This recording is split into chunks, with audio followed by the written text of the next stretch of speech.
Hello દોસ્તો, આવી ગયા છે આપણે પાછા નવા વ્લોગમાં। આજે તમને મજા આવશે। આજે અમે ખેતર થોડું કામ કરવા માટે આવ્યા છે। જો પૂરો વ્લોગ મિત્રો બહુ અને ઘણા વર્ષો અને દિવસો પછી આપણો પાછો વ્લોગ ચાલુ કર્યો છે। તો આજે છે ને સવારમાં મમ્મીએ યાર કામ બતાવી દીધું, રીંગણ તોડવાનું। લો દેખો ને યાર, હા એટલે અમારે આ રીંગણ તોડે છે। આ મકાઈ છે, રીંગણ ચોળી, રીંગણ પછી પેલું ટામેટા છે, મરચી છે, ભીંડા બી છે। યાર અમારે ઘરનું છે બધું, ઘરનું ને ખેતરનું છે। હા તો આજે નવરા હતા એમ કરીને મમ્મી યાર નવરા રહેવા ના દઈ, કામ બતાવી દીધું, કામ કરીએ છીએ થોડું થોડું। મેં કીધું ચાલો ને આજે વ્લોગ ચાલુ કરી દઈએ, બહુ ટાઈમ થઈ ગયો એટલે પાછો આજે ચાલુ કરીએ તો સપોર્ટ કરતા રહેજો।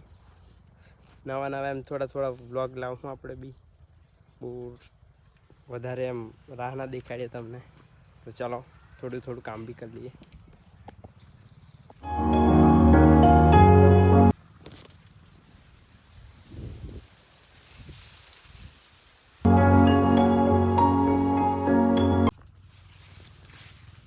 ભાઈ યાર મને રીંગણ જ નહીં મળતા, નહીં મળી ગયા। હા દેખો આ નાના છે એમ કે એટલે આને તોડાય, પાછા થોડા વધારે મોટા થવા દેવા પડે। એમ દેખાય મસ્ત ભાઈ। રીંગણ ભાવે તો ભાઈ કોમેન્ટ કરજો, મોકલાવી દઈશ। બહુ બધા બાકી છે યાર, હજુ એક લાઈન બાકી છે પૂરી।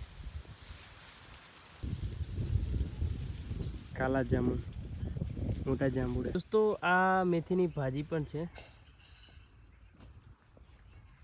મેથીની આ ભજીયા પછી દાળ ભાજી ખાવા માટે અમારે આ ભાજી જગ્યા હોય ને એટલે કરી જ દે, મજા આવે છે ખાવાની। હવે ટામેટા પણ બાંધવાની તૈયારી થઈ ગયેલી છે, આ લાગી બી ગયેલા છે, જો કાચા છે, જો એને તારબાર બાંધવાની થશે। અને આ રહ્યું આપણું રીંગણનું ફૂલ, મસ્ત દેખાય કે નહીં? દેખાય જ મસ્ત। રીંગણ નહીં ભાવતા હોય પાછા બધાને। મરચાં બી બતાવી દો, જોઈ લો, લાગેલા છે મસ્ત। આ બી હવે થોડી વાર તોડવાના જ છે મિત્રો। ટામેટા બી જો ને લાગે ને આમ ફૂલ થઈ ગયેલા છે। હા દેખો, હવે બાંધવાની જ છે, અને બી તાર ખેંચીને બાંધવું પડશે। પણ યાર હમણાં છે ને થોડાક દિવસથી ફ્રી હતા નહીં, ફ્રી થયા તો આનું બી કામ કરવું પડશે।